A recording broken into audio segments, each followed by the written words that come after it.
ሰላም ሰላም ክቡራትና ክቡራን የሰላም ፕረስ ተከታታዮች በያላችሁበት ሰላማችሁ ይብዛ። ለዛሬም አዳዲስ መረጃዎች ይዘን መጥተናል። በዛሬ ቆይታችን አንድ ሶስት የሚሆኑ ዋና መረጃዎች የምናካፍላችሁ ይሆናል። የመጀመሪያ የሚሆነው የትግራይ ጳጳሳት በአክሱም ከተማ በተኙበት ቤት ያጋጠማቸው አስደንጋጭ የግድያ ሙከራ መሃል አድርገን የምናካፍላችሁ ይሆናል። ዝርዝር መረጃም ይዘናል። ከዛ አልፈን ደግሞ በጭካኔው የሚታወቀው በትግራይ ጦርነትም መሪ የነበረው አሁንም አንድ ግንባር እየመራ ያለው የቲዲኤፍ ሰራዊት ጀነራል ምግበይ ኃይለ የማዕረው ግንባር መሪ ቲዲኤፍ ከኛ ግንባር የወጡ ወይም ደግሞ የጠፉ ሰራዊት መልሰን አምጥተን ገድለን ለሰራዊቱ ማስተማሪያ ማድረግ አለብን የሚል ትዕዛዝ አውርደዋል። ስለዚህ ሁኔታም እናካፍላችኋል። በሶስተኛ ደረጃ ያዝነው መረጃ ደግሞ ህወሓት አሁን እንደ ካቢኔ ተሰብስቦ የወሰነው ውሳኔ አለ። አሁን የምናደርገው ነገር ሁሉ ስለ ወጣቶች አፈሳም ቢሆን ስለ ጦርነት ቅስቀሳም ቢሆን ሁሉም ነገር ስለ ጽምዶም ቢሆን ስለ ሰራዊት ወደ ሱዳን መሸጥ ቢሆን ሁሉም ዓለም አውቃለች። የሚሸፈን ነገር የለም። ስለዚህ ዝም ብለን ጆሮአችንን ደፍነን ስራችንን እንስራ። ራሳችን የምናድንበት ነገር ብቻ ፎከስ ማድረግ አለብን። ዓለም ብትንጫጫ የምታመጣው ነገር የለም የሚል አንድ ስምምነት ላይ ደርሰዋል። ስለ በጀትም ሁሉ ከፌዴራል መንግስት ያለን ግንኙነት ሁሉ እንቆረጠውና ከውስጥ በጀት የመሸፈን ከነጋዴዎች ከህዝብም ማዕድን ቁፋሮ አሁን ወርቅ ምናምን እየቆፈረ ነው። ከዛ እንትን አድርገን እንሸፍነውና ሁሉም ከፌዴራል መንግስት ያለው ግንኙነት ጠቅለን እንቆረጠው የሚል ውሳኔ ወስነዋል። መጨረሻ ከኛ ቆያችሁ። ስለዚህ ሶስት ዋና መረጃዎች የምናካፍላችሁ ይሆናል። አብራችሁን እንደምትቆይም ተስፋ እናደርጋለን። ነጋስ ላይ ከእናንተ ጋር ቆያለሁ። ለሚዲያችን አዳዲስ የሆናችሁ ሰብስክራይብ እያደረጋችሁ እንዲሁም ደግሞ ለሚዲያችን አዲስ ያልሆናችሁ ወይም ደግሞ ተከታታይ የሆናችሁ ደግሞ የሚዲያችን ፕሮግራሞች ተደራሽነት እንዲኖራቸው ላይክ ሼር እያደረጋችሁ ከኛ ጋር እንድትቆዩ ከወዲሁ እንጋብዛለን። እንግዲያውስ የመጀመሪያ መረጃችን የምናደርገው ስለ ህወሓት ስብሰባ ነው። በካቢኔ ተሰብስቦ አሁን መንግስት የለም ሽፍታ ቡድን ነው ያለው። ይሄ ሽፍታ ቡድን ደግሞ ተሰብስቦ የወሰነው ወይም ደግሞ ያስተላልፈው ውሳኔ አለ። ስለ የ12ኛ ክፍል ፈተናም ቢሆን አብሮ እንደ ካቢኔ ነው የወሰኑት። የደብረጽዮን ካቢኔ ነው የወሰነው። አሁን ደግሞ አዳዲስ ውሳኔዎች ወስነው ምንድነው የወሰነው? ዓለም እኛ ያደርግነው ያለው ሁሉ እያወቀች ነው።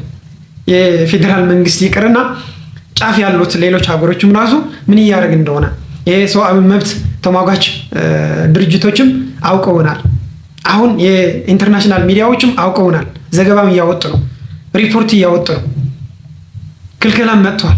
አሁን ወደ አሜሪካ ሲነት የቀረበ በሱዳን ጦርነት ያለው ተሳትፎ መሃል አድርገው ያቀረቡት ሪፖርትም የሚያስደነግጥ ነው። ለህወሓት ማለት ነው ተገቢ ነው፣ ነገር ግን ለህወሓት የሚያስደነግጥ ነው።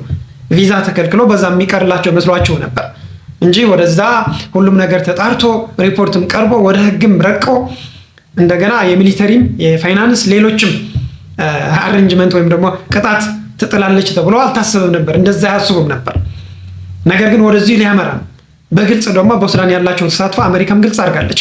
አርሚ 7 የሚባል የተሳተፈ ነው። አርሚ 13 አሁን የላኩት ወይም ደግሞ የሸጡት ሌሎችም አሁን ከሱዳን ወደዚህም የትጥቅ እገዛም እያገኙ የቀጠናው አሸባሪ ሆነው እንዳለ በሪፖርቱ እንዲታወቅ ሆነዋል ማለት ነው።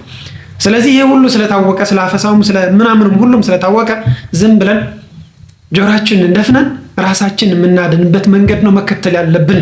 ዓለም እንዲህ ነው የምትለው ዓለም እንዲህ ነው የምትለው የሚባል ነገር አያዋጣም። ይሄ ኤርትራ ሞዴል መያዝ ነው ያለብን። ቁጭ ብለው ያወሩትን የኤርትራ ሞዴል ኤርትራ የፈለጉትን ያደርጋሉ።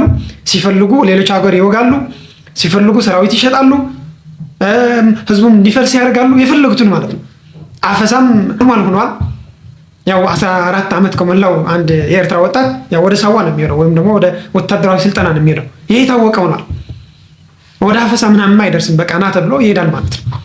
ስለዚህ ኤርትራ በዚህ መንገድ ጀሮዋን ደፍና ስለሰራች ነው ወይም ደግሞ ሻዕቢያ ጀሮውን ደፍኖ ስለሰራ እስካሁን እየቆየ ነው። ስለዚህ የእሱ ሞዴል ነው ይዘን የምንሄደው ነው። አሁን ጠቅላይ ሚኒስትሩም በፓርላማ የትናንት ውላቸው ያስተላለፉት መልእክት ይሄ ነው። አሁን ሻዕቢያን ተማምነው እንደ እንጨት ተጠቅመው እነሱ ፋስ ሆነው ፋሱን ወይም ደግሞ ምሳሩን የሚይዘው ደግሞ ግብፅና ሌሎች ሀገሮች ሆነው እንደዛ አይነት ስራ ወይም ደግሞ ተቀናጅተው ነው እየሰሩ ያሉት ብለው ሲያስተላልፉ ነበር። ነገር ግን ይሄ ያዋጣቸዋል ወይ የሚለውን መጀመሪያ የሚበላቸው የትግራይ ህዝብ ነው። ምንም የሚያጠራጥር ነገር የለው። ምንም የሚያጠራጥር ነገር የለው። ጦርነቱ እንኳን ቢከፈት መጀመሪያ የሚበላቸው የትግራይ ህዝብ ነው። ሰላሙን እየፈለገ ነው። እኛ የምንወጣበት ወይም ደግሞ ወደ ሰላም ጎዳና ወደ ልማት ጎዳና የምንሸጋገርበት መሳሪያ ፕሪቶሪያ ነው። የፕሪቶሪያ ውል ነው። ስለዚህ የፕሪቶሪያ ውል ይፈጸም ሙሉ በሙሉ ይፈጸም እያልን ነው ያለው። እኛ እንደ የትግራይ ወጣቶችም ይሄ ነው የምንጠብቀው። የትግራይ ህዝብም እንደ ህዝብ ይሄ ነው የሚፈልገው። ፍላጎቱ የፕሪቶሪያ ውል ወይም ደግሞ ስምምነት ሙሉ በሙሉ መሬት ላይ አርፎ ወይም ደግሞ ተተግብሮ ወደ ሰላም ጎዳና ወደ ልማት ጎዳና እንዲመጣ ከገጠመበት ያ ሁሉ የጦርነት ያመጣው ድቀት ደግሞ ተመልሶ ሊያገግም ነው እየጠበቀ ያለው። ነገር ግን እነኚህ ሰዎች ወስነዋል። ጭራሽ መስማትም የለብንም። የፈለገው ሪስትሪክሽን ይምጣ፣ የፈለገው ቅጣት ይምጣ፣ ልጆቻችንም ወደ ሌሎች ሀገሮች ማስተላለፍ ጀምረዋል። አሁን ከአሜሪካ ምናምን ወደ አውሮፓ ሌሎች ሀገርም ማስጠጋት ጀምረዋል የህወሓት ዋና መሪዎች። ምክንያቱም የቪዛ ሪስትሪክሽኑ በልጆቻቸውም ይሆናል በንብረታቸውም ይሆናል ምናምን ብሎ ስላወጣ አሁን ልጆቻቸው ወደ ሌሎች አገሮች ለማስተላለፍ ብዙ ጥረት እያደረጉ እንዳሉ መረጃዎች አሉ። ስለዚህ ችግር የለውም በቃ ይህ ሁሉ እንቀበለው ብለው ጦርነቱ መቀጠል ነው ያለብን፣ መግፋት ነው ያለብን። ወጣቶችም እያፈስን ጦርነቱ ሁማን ዌቭ የሚባለው ወይም ደግሞ የሰው ማዕበል ተጠቅመን ጦርነቱ እናስኬደው። ብንሸነፍም እንኳን ያው ይሄ ወጣት አስቀቀለ ነው የምንሄደው የሚለው የአጥፍቶ መጥፋት አይነት የአሸባሪዎች ስልት እዛ ደረጃ ላይ መጨረሻው ደረጃ ላይ ስለደረሱ የአይነት ውሳኔ እየወሰኑ ያሉት የሚል መልእክት ለማስተላለፍ ነው። ከዛ አልፈን ደግሞ ወደ የጳጳሶች የግድያ ሙከራ እንምጣ። አሁን እነኚህ ሁለት ጳጳሶች የግድያ ሙከራ አስደንጋጭ በሆነ መልክ የተደረገባቸው በአክሱም ከተማ ይሄ ጳጳሶች የሚያድሩበት የተከለለ ቦታ አለ አክሱም። የሄዱበት ምክንያት ደግሞ አሁን አንዱ የመንበረ ሰላማ ወይም ደግሞ የትግራይ ሲኖዶስ ብለው እያቋቋሙት ያሉት ጸሐፊ ናቸው። አቡነ አረጋዊ ይባላሉ እኚህ አባት ማለት ነው። አንዱ ደግሞ አቡነ ናትናኤል ይባላሉ። በትግራይ ውስጥ ያለው አፈሳ ቀድመው ግንባር ቀደም ሆነው ወጥተው የተቃወሙት የህወሓት መሪዎችንም እጃችሁ ከቤተ ክርስቲያን አንሶ፣ አይኖቻችሁ ከቤተ ክርስቲያን አንሶ፣ ይሄ የሚያኖር አይደለም እያደረጋችሁት ያላችሁት ዲያቆኖች ወይም ደግሞ የቤተ ክርስቲያን አገልጋይ ካህኖች ከቤተ ክርስቲያን ውስጥ ገብታችሁ በሌሊት እያፈሳችሁ ይሄ ጉድ ነው። ደርግ ነው የመጣው ወይ? ደርግ እያስታወስን ነው በእናንተ ስራ፣ እጃችሁ ከቤተ ክርስቲያን አንሱ ብለው በጣም ጠጠር ያለ ትችት ወይም ደግሞ ማስጠንቀቂያ ያቀረቡ ወላጅ ነበሩ። በህወሓት አፈቀላጤዎችና በዋናዎቹም ከፍተኛ ተቃውሞ ደርሷቸው ነበር። በእነ ስታሊንም ሳይቀር 3 ቀን ተሰጥቷቸዋል ይቅርታ ለመጠየቅ ብለው 3 ቀን።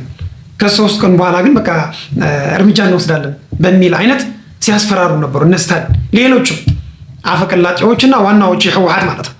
እንዴት እንዲያርጉ ያዋርደናል ይሄ ጳጳስ፣ እንዴት አድርጎ በቤተ ክርስቲያን አፈሳ እንዳለ ይፋ ያደርጋል፣ በሚዲያ ወጥቶ ይናገራል። በሚዲያ ወጥቶ መናገር አይደለም ልካቸው። ከዛ በኋላ ካፈራሯቸው በኋላ ደግሞ በሚዲያ እንደገና ወጡ። እኔ የሃይማኖት መሪ ነኝ፣ ለሀቅ ነው የምሞተው፣ ለጽድቅ ነው የምኖረው፣ ሀቅ ተናግሬ ነው የምሞተው እንጂ ፈርቼ የማይሆን ስራ አልሰራም፣ የሃይማኖት አባት ነኝ፣ ስለዚህ እውነታውን ተናግሬ አልፋለሁ፣ ምንም የምፈራበት ምክንያት የለም ብለው እንደገና እንቅጩን ነገሯቸው ማለት ነው። ከዛ በኋላ በጣም ተናደዱባቸውና ሰውን እሳቸውም ለማጥቃት የመንበረ ሰላማ ጸሐፊ ደግሞ ወይም ደግሞ የሲኖዶሱ ጸሐፊ ደግሞ አቡነ አረጋ የሚባሉትን ይሄ ደግሞ ሌላ ፖለቲካ ነው። አሁን በመንበረ ሰላማ ያለው ፖለቲካ ወይም ደግሞ በትግራይ ሲኖዶስ ያለው ፖለቲካ የሚገርም ነው። አንድ አለ ፖለቲከኛ ነው፣ ግን በሃይማኖት ጳጳስ ነኝ ምናምን ነኝ ብሎ ወደ ቤተክርስቲያን ገብቶ ወይም ደግሞ ወደ ሲኖዶሱ ገብቶ ሁሉም ነገር እያመሰ ያለው የህወሓት ፖለቲከኛ አባ ሰረቀ ብርሃን የሚባል የሚታወቀው አሁን መንበረ ሰላማው ከተቋቋመ በኋላ ወይም ደግሞ ሲኖዶሱ ከተቋቋመ በኋላ ደግሞ አባ ሰላማ ብሎ ይሰየሙት ነው። የማያውቀው የለም። የራሱ ሚዲያም አለው፣ በዩቲዩብ ወጥቶ ይናገራል። የፖለቲካ ተንታኝ ነው። ህዝብ ለህዝብ እያጋጨ ነው የሚኖረው። የሃይማኖት ወይም ደግሞ ወንጌል ሲሰብክም ተሰምቶ አያውቅም። ጦርነትን ሲሰብክ የህዝቦችን መጋጨት፣ ሁሉም ስራው ስለ ፖለቲካ ነው። ፖለቲከኞች የህወሓት ፖለቲከኞችም እንደሱ ፖለቲካ ሲሰሩና ሲናገሩ ሰምተን አናውቅም። አሁን በትግራይ ወጣቶች ከፍተኛ የሆነ ተጠሊነት ነው ያለው። በጣም ይጠላል፣ ተገለዋል ይሄ አባት ማለት ነው። ምናልባት ብዙዎቹ ጳጳስ ብለውም አይጠሩትም። ኮሎኔል እያሉ ነው የሚጠሩት፣ ሻለቃ እያሉ ነው የሚጠሩት፣ ወይም ደግሞ ወታደር እያሉ ነው የሚጠሩት፣ ካድረ እያሉ ነው የሚጠሩት። የህወሓት ካድረ፣ የህወሓት ኮሎኔል፣ የህወሓት ጀነራል እያሉ ነው የሚጠሩት። ወጣቶቹ አባ ብሎ የሚጠራውም የለም። ከአባትነትም ወጥቷል። የአባት ወሬ ማያወራ የሃይማኖት አባትነትም የሚያሳይ ነገር የለው። መስቀል ይዘዋል። ነገር ግን ከአፉ ከልሳኑ የሚወጣው ነገር ግን የሃይማኖት ቃላቶች አይደለም፣ የጦርነት ነው፣ ሌላ ሰበካን። በጣም የሚያሳዝነው ይሄ አባት ወደ መንበረ ሰላማ የገባበት በፖለቲካው ዓላማ ነው። ህወሓት ነው ያስገባው። የህወሓት አፈኛም ነው፣ የህወሓት አገልጋይም ነው። የገባበትም ለዛ ነው። በህወሓት ቤተክርስቲያንን ገብቶ ትልቅ መሳሪያ ነው። ይዞ ኦርቶዶክስ ማለት በኢትዮጵያ እንደምናውቀው ትልቅ መሳሪያ ነው። ወደ ህወሓትን ሊያገለግል ነው የገባው። በዛ ገብቶ ይሄ ስርዓት እንዲጠበቅ እንዳይፈርስ ለመስራት ማለት ነው ገብቶ አሁን የተወሰኑ የሃይማኖት አባቶች አይ እኛ ከፖለቲካ ነፃ መሆን አለብን ስላሉ አንድ የመጫወቻ ወይም ደግሞ የፖለቲካ መጫወቻ ካርድ አወጣ። ምን የሚል ነው? የትግራይ አባቶች ብዙ የሚያሳዝን ነገር ነው ያለው። በሁሉም አባቶች ብለህ መጥራት ይቻላል። ስለ ደሞዝ ጉዳይ የሚወስዱት ደሞዝ ወይም ደግሞ የሚከፈሏቸው ደሞዝ በጣም የሚገርም 300,000 400,000 መካከለኛ የሊቀ ጳጳሶቹ ደሞዝ ሲደመር ማለት ነው ወደ 3 ሚሊዮን 4 ሚሊዮን የሚደርስ የሚከፈላቸው ብዙ ነገር ነው ያለው። ብዙ ክራይ ሰብሳቢነት እየታየ ስለሆነ ይሄ ካርድ መዘዙት ማለት ነው። ይሄ ጳጳስም ራሱ የጉዳይ ተዋናይ ነገር ግን ራሱን ንጹህ አድርጎ እነሱን ወንጅሎ በቃ እቺ ቤተክርስቲያን ትጽዳ የሚል ፕሮግራም ይዞ መጣ። ይሄ ማለት ምናልባት የሚቃወሙ ይሄ ጽምዶ ፕሮጀክት የማይደግፉ የህወሓት አካሄድ የማይደግፉ ጳጳሶች በቃ መጠረግ አለባቸው። ስለዚህ የምንደግፍ ሰዎች ቤተክርስቲያኗን እንምራት ነው። በዛ ምክንያት ይሄ ካርድ ይዞ መጣ። ብዙ ነገር አወራ፣ ስለሱም ብዙ ነገር ወጣ። የሃይማኖት መሪ ብለም ልትጠራው ይቅርና አጃቢዎች አሉት፣ ካሜራማኖች አሉት፣ የቤት ሰራተኛ አሉት። ቤት የሚያድርበት አሁን የጳጳሶች የሚያድሩበት ቦታ አለ። አሁን ግን እሱ ቤት ተከራይቶ አጃቢ ያሏቸው ወይም ደግሞ ዘበኛ አሉት፣ ቤቱን የሚጠብቁ ማለት ነው። እንደ አንድ ጀነራል፣ እንደ አንድ ኮሎኔል፣ እንደ አንድ የህወሓት ስራ አስፈጻሚ ወይም ደግሞ እንደ ደብረጽዮን እንደዛ ነው የሚጠበቀው። ጋርድም አሏቸው ታጥቀው የሚሄዱ ከሱ ሰራተኛ፣ የቤት ሰራተኛ ሳይቀር ካሜራማኖች ሳይቀር በጣም የሚገርም ነው። መንግስት ነው የሚመስለው። ይሄ ፕሮቶኮል ሁሉ የሚያሟላው መንግስት ነው የሚመስለው። ለዛ ነው ጀነራል ያሉት፣ ለዛ ነው ኮሎኔል ያሉት። ወሬውም ስለ ጦርነት ስለ ሌላ ሰበካ ነው እንጂ ወንጀል ወይም ደግሞ ወንጌል ሲያስተምር ሰምተነው አናውቅ። ወይም ደግሞ ሊያስተምር ከፈለገ ደግሞ ያው ግማሽን ፖለቲካ እያደረገ ነው የሚያስተምር። ይሄ በህወሓት ላኪነት ወደ ቤተክርስቲያን የገባ ሰውዬ እንዲህ አድርጎ ከፍተኛ የሆነ ፖለቲካ ጭቅጭቅ እንዲነሳ ሆነዋል። በመንበረ ሰላም አሁን ታግዶ ነው ያለው ከመንበረ ሰላም ማለት ነው። እግድ ተሰጥቶት አንተ ተሳክለህ ካልመጣህ በስተቀር እዚህ መንበር አትቀጥልም ተብሎ ውሳኔ ማለት እድልም ተሰጥቶት ነበር። በ40 ቀን ውስጥ ወደ ምንድነው የሚባለው ወደ ልቦና ተመልሰህ ጸሎት አድርገህ ሁኔታው ሁሉ አይተህ ተመልሰህ መጥተህ ያጠፋቸው ነገሮች ሁሉ ተጸጽተህ ወደ ስራ መመለስ ትችላለህ ብለው በመንበረ ሰላማ ወይም ደግሞ ሊቃነ ጳጳሳቱ ውሳኔ ሲሰጡት እሱ አልቀበልም ብሎ አሁን ጭራሽ ፖለቲከኛ ሆኖ ይሄ የግድያ ሙከራም እነሱ ያስተባበሩት ነው የተካሄደው ግድያ ማለት ነው። አሁን በተኙበት ነው ይሄ ጥይት ተተኩሶባቸው ወደ ተኙበት ቦታ ተኪሮ ነው እንደዛ ይሄ የግድያ ሙከራ የተደረገው። አሁን የአክሱም የጸጥታ ኃላፊ ነኝ ወይ ቢሮ ነኝ ምናምን የሚለው ወጥቶ ደግሞ አንድ ጥይት ብቻ ነው የተተኮሰው ምናምን ብሎ ሊያስተባብል ሞከረ። ምንድነው አንድ ጥይት ማለት? አንድ ጥይት መሆኑ ምንድነው? የግድያ ሙከራ ነው ወይ አይደለም? በጳጳሳት የተካሄደው ወይም ደግሞ የተሞከረ ግድያ ነው ወይ ነው እንጂ 2 ነው 3 ጥይት ነው ምናምን አይደለም። አይ አንድ ጥይት ነው የተተኮሰው ምናምን ብሎ ሊያሳንስ ሁኔታው ሊያሳንስ ሊደፋፍን ሞከረ። ነገር ግን በእነኛ አባቶች የግድያ ሙከራ ነው የተካሄደው በጣም አስደንጋጭ በሆነ መልኩ። አሁን አንሰማ ስላሉ አንድ ጳጳስ አቡነ ናትናኤል የሚባሉት አፈሳውን የወጣቶች አፈሳ ጽኑ በሆነ አቋም ስለተቃወሙ አልመለስምም ስላሉ ተፈራርተውም ስላልሰሙ ግደሉኝም ስላሉ በቃ እንግደላቸው ነው። ለምን በሚዲያ ወጥተው ስለ አፈሳው ተናገሩ። በቤተ ክርስቲያን ውስጥ አሁን ኢንተርናሽናል ሚዲያዎቹ የሰብአዊ መብት ተሟጋችም ሁሉ ሪፈረንስ ይጠቀሙታል ማለት ነው። የእነኛ አባት ያወጡት ተቃውሞ ወይም ደግሞ ስለ አፈሳው ያወጡት መረጃ። ስለዚህ በቃ እያዋረደን ነው ወይም ደግሞ እኛ እየሄድንበት ያለው መንገድ እያበላሸ ነው በሚል በቃ እንግደለዋለን። ጳጳስም ይገደላል በትክክል ምንም ችግር የለባቸው ደግሞ በተኛበት ገብተው ማለት ነው። ያ የመንበረ ሰላማ ጸሐፊው ደግሞ ለአባ ሰላማ ማባረዋል። ከወሰኑት መሃልም አንድየው እሱ ነው። ስለዚህ ይቺ ቤተክርስቲያን ወይ ደግሞ ይሄ መንበር እኛ ስላልተቆጣጠር ነው ወይም ደግሞ እኛ ጳጳሶች ስላልተቆጣጠሩት እንደነ አባ ሰረቀ ብርሃን ያሉ በቃ እንግደላቸውና ከዛ ተክተን እንቀጥላለን። አሁን አቡነ አረጋዊን ገድለ አባ ሰላማ የመንበረ ሰላማ ጸሐፊ ታደርገዋለህ ማለት ነው። ሌሎች እምቢ የሚሉ ጳጳሶች ካሉ ደግሞ ይሄ እድላችሁ ወይ ደግሞ እጣ ፈንታችሁ ይሄ ነው እንገድላቸዋለን ሊባሉ ማለት ነው። አሁን እዛ ያሉ ጳጳሶችም አብዛኞቹ ስጋቸው የሚወዱ ጳጳሶች ናቸው። አቡነ ናትናኤል ወጥተው ስለ የወጣቶች አፈሳ ወይም ደግሞ የካህናት በቤተ ክርስቲያን ውስጥ በሌሊት የሚካሄደው አስነዋሪ አፈሳ ሲናገሩ በዛ አፈሳ የተካሄደበት ዞን ያለው ሊቀ ጳጳስ አላቅም አሁን ኢሳያስ ናቸው የሚባሉት የመቀለ ሀገረ ስብከት ሊቀ ጳጳስ አላቅም አሉ። ካዱ። ጳጳስ ናቸው። የጳጳስ ቆብ ያነገቡ ማለት ነው። ካዱ። አላቅም፣ እንዲህ አይነት መረጃ የለኝም አሉ። ዓለም ሁሉ ያወቀው ምዕመናን ሁሉ በቤተ ክርስቲያን ሆኖ የሚያለቅስለት ጉዳይ አላቅም አሉ። እኛ አባት ስጋቸውን ወደው በቃ ከህወሓት የሆነ ነገር እንዳይመጣቸው በቃ ይሄ ይቅርብኝ ብለው ካዱ ማለት ነው። የመንበረ ሰላም አሁን ሊቀመንበር ሆኖ ያሉት ደግሞ የሲኖዶሱ አቡነ መርሃ ክርስቶስ የሚባል እሳቸውም ካዱ። አላቅም አሉ። እሳቸው አላቅም፣ እንዲህ አይነት መረጃም የለኝም፣ ሪፖርት አልተደረገም አሉ። የመንበረ ሰላማ ጸሐፊ አሁን የግድያ ሙከራ የተደረገባቸው ደግሞ ስልክ ሲደወላቸው ከቢቢሲ ስልካቸውን ዘጉ። በጋዜጠኛዋ ጆሮ ማለት ነው ዘጉት። መረጃ አልሰጥም ብሎ ማለት ነው። እንደዛ አይነት ስራ እየሰሩ ነው የነበሩ። አሁን ይሄ ስለሚፈራሩ ነው። ስለዚህ ጉዳይ ከተናገራችሁ ይሄ ነው የሚመጣው። አሁን ደግሞ በግልጽ 2 ሊቃነ ጳጳሳት ለመግደል በተኙበት የግድያ ሙከራ ተደርጎ ያው አልተመቱም፣ ምንም አይነት እንትን አልደረሰባቸው። አሁን ደግሞ መንበረ ሰላማ መግለጫ አውጥተዋል። በእነኚህ 2 ሊቃነ ጳጳሳት የግድያ ሙከራ እንደተደረገ፣ ይሄ ደግሞ ለከተማ አክሱም ወይም ደግሞ የአክሱም ከተማን የማይወክል ነው። ስለዚህ ይሄ ድርጊት እነማን እንዳደረጉት ይጣራልን ወይም ደግሞ የጸጥታ አካሉ ይህን ያጣራ ብለው መግለጫ አውጥተዋል። ነገር ግን ይሄ ምንም ትርጉም የለውም። ራሱ ስላደረገው የጸጥታ አካሉም ይሄ ሊያወጣ አይችልም። ወይም ደግሞ እነከሌ ናቸው የገደሉት ወይም ደግሞ እነከሌ ናቸው የግድያ ሙከራው የፈጸሙት ተብሎ ሊወጣ አይችልም። ሊያዙ ናቸው።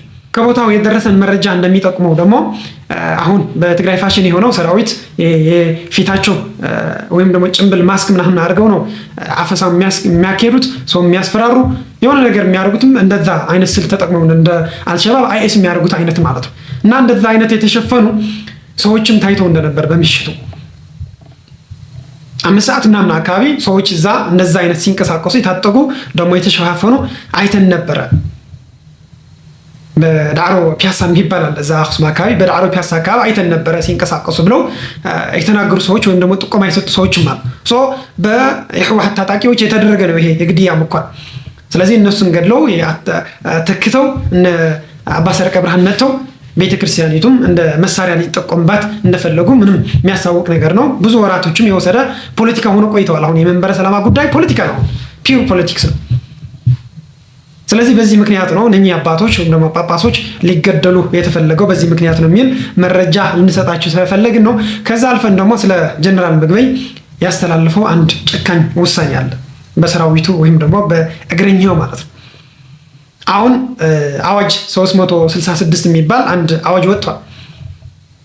አሁን ይሄ የወጣው ድንጋጌ ወደ መኸተ ወይም ደግሞ ወደ ትግል አንሄድም ያሉት ሰዎች የሚያስረሽን ወይም ደግሞ በሞት የሚያስቀጣ ድንጋጌ ነው የወጣው። ይሄ ድንጋጌ ያስወጡት አሁን ወደ ስራ ይውላል ምናምን ብሎ ማህበረሰቡም ውይይት ምናምን እያሉ ነው። ህዝቡ አይቀበለውም። ህዝቡ ይቅርና ይሄ የህግ ባለሙያዎችም አንቀበልም አሉ። ህግ ባለሙያዎች ያሉት መልስ ወይም ደግሞ የሰጧቸው መልስ ደግሞ ይሄ ህግ ወይም ደግሞ በዚህ ህግ ህዝባችን ቀጠን የህሊና እስረኞች ከምንሆን ይሄ አንተገብርም ብለን ወይም ደግሞ በዚህ አንፈርድም ብለን በዚህ ህግ ራሳችንን ታስረን የህሊና ነፃነት ያላቸው ሰዎች እንድንሆን ነው የምፈልገው ብለው እምቢ አሉ። ባለፈው ውቅሮ ከተማ ላይ 70 የሚሆኑ የህግ ባለሙያዎች እናወያያለን ብለው ወደዛ ጠሯቸውና የ2 ቀን ስብሰባ ብለው በግማሽ ቀን ነው የተበተነው ወይም ደግሞ የፈረሰው ስብሰባ። አንፈልግም፣ ይሄ ህገ መንግስታዊም አይደለም ሞራላዊም አይደለም፣ ለትግራይ ህዝብ አይመጥንም፣ እኛም አንቀበለው፣ ሙያችንም ይሄ እንድናረግ ወይም ደግሞ እንዲህ አይነት የፈርዖኖች ድንጋጌ ወይም ደግሞ ህግ በዚህ እንድንቀጣም ህሊናችን አይፈቅድም ምናምን ብሎ ተበተነ ማለት ነው። አሁን እንደነ ምግበይ ያሉ ፈርዖኖች ምንድነው የወሰኑት? ይሄ ሰራዊት እየተበተነ ስለሆነ አሁን ባለው አፈሳ በህዝብ ላይ እየደረሰ ባለው ጫና ለምንድነው የምንታገለው ብለው ከሰራዊቱ እየወጡ ስለሆነ ወደ ሐራ መሬት ወይም ደግሞ የቲፒኤልኤፍ ስርዓትን ለመገርሰስ ከወጡ ልጆች ጋር አፋርም አሉ በጸለምቲም አሉ ወደዛ እየወጡ ስለሆነ ወደ ቤታቸውም እየተበተኑ ስለሆነ አሁን ከሰራዊቱ ወጥተው ወይም ደግሞ ጠፍተው ለሄዱት እንረሽን ወይም ደግሞ ማስተማሪያ እናርጋቸው የሚል ትዕዛዝ አስተላልፈዋል። ጀነራል ምግበይ ማለት አሁን በትግራይ ውስጥ ካሉት ግንባሮች ወይም ደግሞ እዞች አንዱ አዛዥ ነው። ምዕራብ እዝ የሚባል ማለት ነው ወይም ደግሞ ምዕራብ ግንባር የሚባለው አዛዥ ነው። አሁን የውሳኔ የወሰነው ከምክትሉ ኮሎኔል ነጋሽ ህልፍ የሚባል እሱ ራሱ ከዛ በየደረጃው ያሉ የአርም መሪዎችም ተስማምተዋል፣ የኮር መሪዎችም ተስማምተዋል። ካሁን ወዲህ በቃ ወደታች ወርዶ የተወሰኑ ልጆች ወይም ደግሞ የጠፉ የኮበለሉ ከሰራዊት የወጡ ልጆች አምጥተው እዛ በሰራዊቱ መሃል እንዲረሽኗቸው። ያው በሰራዊቱ መሃል ይሁን አይሁን ብቻ ሰራዊቱ እንደተረሸኑ ማወቅ ይኖርበታል። ዋና ታርጌቱ ደግሞ እሱ በቃ የጠፉትን አምጥተን እንረሽና ከዛ በኋላ ከዚህ ወጥቶ የሄደ ታጋይ ወይም ደግሞ ሰራዊት እጣ ፈንታው መረሸን ነው የሚል መልእክት ለማስተላለፍ ነው። ልክ እንደ የኤርትራ ሞዴል ነው አሁን የሚከተሉት። የኤርትራም ያው ወደ ትግራይ ገብቶ ወደ ሰላም ገብቶ ካልሆነ በስተቀር ወደ ቤቱ ሄዶ የሚጠብቀው ነገር ከዛ በኋላ ይረሸናል። ወይም ደግሞ በክፉ በጣም የሚገርም አይነት እስር ቤት ነው ያላቸው። እዛ ገብቶ ማቆ በወራትም ይሁን በ1 ዓመት 2 ዓመት ይሞታል ማለት ነው። ቀስ እያለ ግራጁዋሊ እንዲሞት ያደርጉታል ማለት ነው። ወይም ደግሞ በቀጥታ ይረሽናታል። ይሄ ነው የኤርትራ ሰራዊት የሚያውቀው። ይሄ ነው ከሰራዊት ጠፍቶ ከሄደ በቃ አገር ከድተሃል ተብሎ ይሄ ነው። እነ ምግበይም አሁን ያስተላለፉት ትዕዛዝ ከዚህ ወጥቶ ወደ ቤቱም ሄደ ወደ ሌላም ሄደ በእጃችን ቁጥጥር ከኋላ ትግራይ የከዳ ስለሆነ በህይወቱ ነው የምንፈርደው ነው። ስለዚህ ይሄ ማወቅ አለበት። ይሄን ይዞ እንዲሄድ ደግሞ ሰራዊቱ በቃ አብነት እናርግ ወይም ደግሞ ማሳያ ምሳሌ እናርግ፣ መተን ማስተማሪያ እናርጋቸው። የተወሰኑ እንረሽና ከዛ በኋላ እነከለ የተረሸኑ ተብሎ ለምሳሌ 6 አርሚዎች ካሉ ከ6 አርሚዎቹ ወይም ደግሞ በየኮሩ ሰዎች ይገድሉና ወይም ደግሞ የሄዱትን አምጥተው ይረሽኑና ከዛ በኋላ የሚጠብቃችሁ ነገር ከዚህ ከሰራዊቱ ከወጣችሁ ወይም ከጠፋችሁ መግደል ነው፣ ትሞታላችሁ፣ እንገድላችኋለን የሚል ማስፈራሪያ ሰው ፈርቶ ጸንቶ እንዲቆይ ማለት ነው። ሲፈልጉ ወደ ምሽግ፣ ሲፈልጉ ወደ ሱዳን፣ ሲፈልጉ ደግሞ ህዝብ እንዲጨፈጭፍ ወጣቶች እንዲያፍስ ሊያረጉት ማለት ነው። ስለዚህ ምግበ ይሄ ጨካኝ ውሳኔ ወስነዋል። ድሮም ሲያደርግ የነበረ ነው። ብዙ ወጣቶችም እየረሸነ ነው የመጣው። በጦርነት ወቅትም ብዙ ደም አለበት። ብዙ የምናውቃቸው ሰዎች ረሽኖ ነው እዚህ ደረጃ ይደርሰው ምግበ። ሌሎችም እንደዛ ያረጉ ወታደራዊ መሪዎች አሉ። የምግበ ደግሞ ይለያል። ብዙ ሰዎች ነው የረሸነ በምግበ እዝ ወይም ደግሞ ምግበ በመራው እዝ የተረሸነ ወጣት በጣም ብዙ ሰው ለቤተሰብ ወይም ደግሞ ለእናት አባት ሲናገሩ ደግሞ መርዶ ይዘው ሲሄዱ ደግሞ በቃ በጀግንነት አለፈ ወይም ደግሞ በጦርነት ሜዳ ላይ ተሰዋ ምናምን ብለው ነው መርዶ የሚነግሯቸው። ነገር ግን ራሳቸው ናቸው የረሸኗቸው ብዙ ልጆች። አሁን ደግሞ ይሄን አድርገውና እንደ ትምህርት እንዲወስዱት ፈርተውም ዝም እንዲሉ መጥፋት የሚባል ነገር ከዛ በኋላ ታሪክ ይሆናል ብሎ ትዕዛዝ አስተላልፈዋል። ሜቢ ይሄ ትዕዛዝ ተግባራዊ ይሆናል ወይ መቼስ ተግባራዊ ይሆናል የሚለውን ነገር እያየን ያለው መረጃ የምናቀብላችሁ ይሆናል። ለዛሬ የያዝናቸው መረጃዎች እነኚህ ይመስላሉ። አብራችሁን ስለቆያችሁ በጣም ነው የምናመሰግነው። ሰላም ለእናንተ፣ ሰላም ለህዝባችን፣ ክብረት ይስጥልኝ።